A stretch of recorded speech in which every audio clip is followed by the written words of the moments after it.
no? Ito nga po yung isa natin.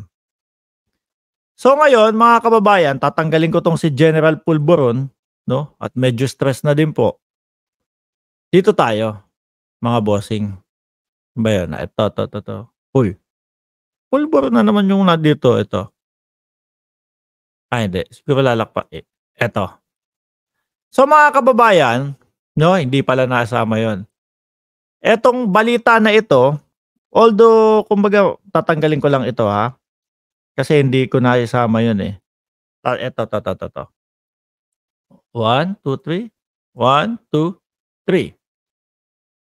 Ayan, open. Tinanggal ko si General Pulburon. Maalinsangan sa paningin. Ayan na. Ayan. Ang tanong natin, mga bossing, no? Ito, Maricel Soriano, full name Maria Cecilia Dador Soriano. Doon po sa dokumento nila, mga kababayan, Maricel Soriano lang po ang nakasulat. Ano? Sa isa naman po, Bongbong Marcos. Niwala ngang junior. Sabi ni Jose Balahadja. Bangag ka rin ba, Mark? Yan lang ba yung kaya nyong ikomento? Paulit-ulit, hindi Bob, pinapatunayan mo ba, Jose, na ayoko sabihin na ganun? Tignan mo, pinigilan ko yung sarili ko na sabihin kong BO ka. Pero parang ganun. Dahil ang topic kung eto, tapos ngayon, ang layo na. Bakit ganun ang mga DDS, ano? Pwede ko naman pong basahin yung mga komento nila. Pwede ko naman, isa pa yan. Mahina talaga ang kukote nitong tao na ito. Jose Rizal, pambansang bayani natin, napakatalino. Tapos kapag makita mo, Jose Balahadja, ang hina ng utak. Sabi ko, parang ano to? Ang hina naman ng tao na ito. Ikakahiya po ng kapangalan niya ito na ating pambansang bayani. Itong mga Jose na ito. Di po ba? Maria Cecilia Dador Soriano, bakit hindi po ito ang iniligay doon sa mismong dokumento, mga kababayan? No? Dapat po, Ferdinand Bongbong Marcos Jr. Maricel Soriano, Maria Cecilia Dador Soriano, para po 100% kung sila ay uhuli talaga, mga kababayan, rekta doon sa tao. Etong tao na to talaga ang mahuhuli. Ano po? Bakit po yung nakalagay pa doon, close parenthesis, no alias, pero alias ang nakalagay, mga kababayan. Sabi ko, delikado yan. No? Delikado yung mga ganyang papel. Bakit po? Lagi po nating sinasabi, paano kung merong alias lang, alias Bongbong Marcos, dahil etong katropa ko na to, nung bata siya, hawig niya si Bongbong Marcos inalyasan ng mga magtotropa. Ikaw, Bongbong Marcos na, hanggang sa yun ang nakilala ng mga tao doon sa kapaligiran nila, mga bossing. Di ba? Yun po yung yun po yung nakilala. So sabi ko, si Bato naman, mas malaki pa yata yung puncher, no? Na mapapansin niya. Mas pumokus siya doon sa puncher kaysa po doon sa mga ganitong kasimple-simpleng paliwanag. Halatang iniiwasan niyang matapik yung control number. Halatang iniiwasan matapik yung, bakit alias ang nakalagay dyan? Bakit hindi yung tunay na mga pangalan nila? Huhuli kayo ng tao. Di po ba? Huhuli kayo ng tao tapos alias ang ilalagay nyo. Paano kung may mapagkamalang kayo? Hindi pala yun. Hindi pala yun, mga bossing. So paano po, kagaya na lang nito. Saan ba yan? Tanggalin ko. Ito, paano kung kagaya nito? Ito.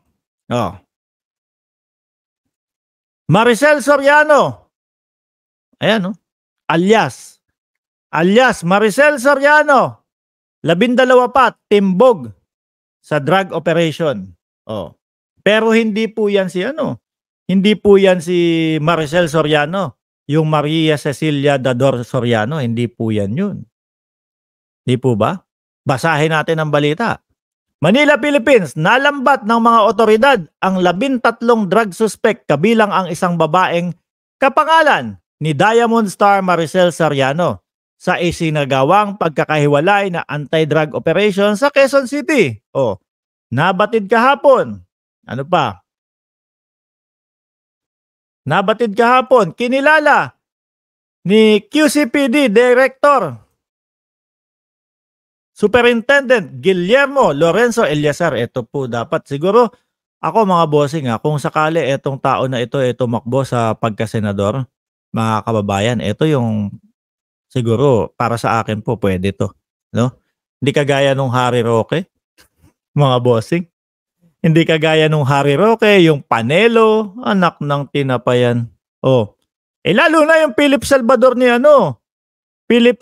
ni Dino Gleng. Dino Gleng, boboto mo si Philip Salvador? Ha? Di nila kayang patunayan relasyon talaga ang romantic, no? Inclination naman banat ngayon. Correct. Meron pa yung isang vlogger magsoselo si Ma'am Shi nito.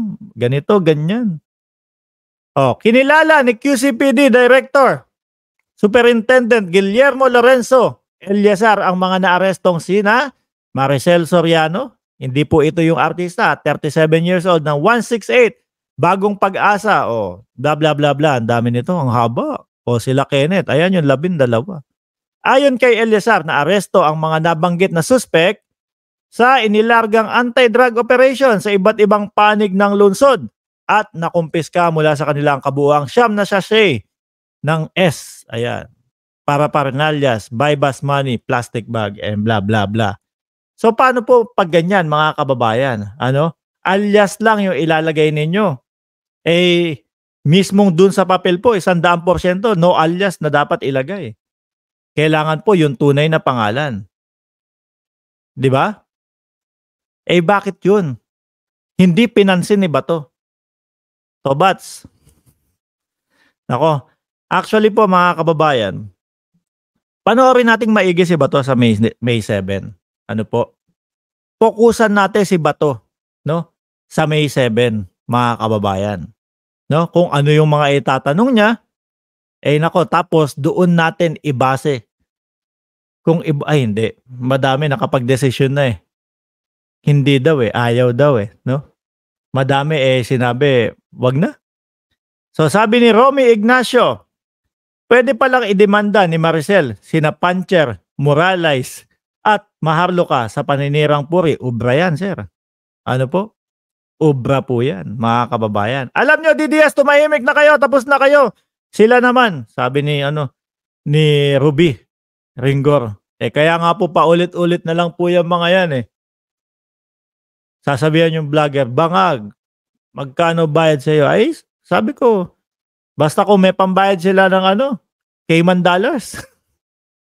Di po ba? Pero eto, mga kababayan, iiyak yung mga yan. Maisingit ko lang po ito maisingit ko lang po ito.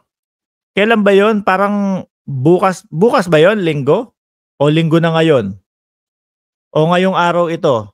Yung yung Sara resign po yata, no? Na pinangungunahan ni Mami Peng. Yan. Pwede nyo pong pwede po kayong pumunta diyan, mga bossing. Sa Liwasang Bonifacio nila gaganapin iyon, mga kababayan. Huwag tayong mag-expect na madaming pupunta dahil unang-una, hindi naman po big time na kagaya ni Kibuloy, no? Si Mami Peng kumbaga binigyan niya lang ng pauna at mukhang meron din naman pong mga sasama. Sa May 17. May 17, Boss Mark. Ayan. I-announce na din natin.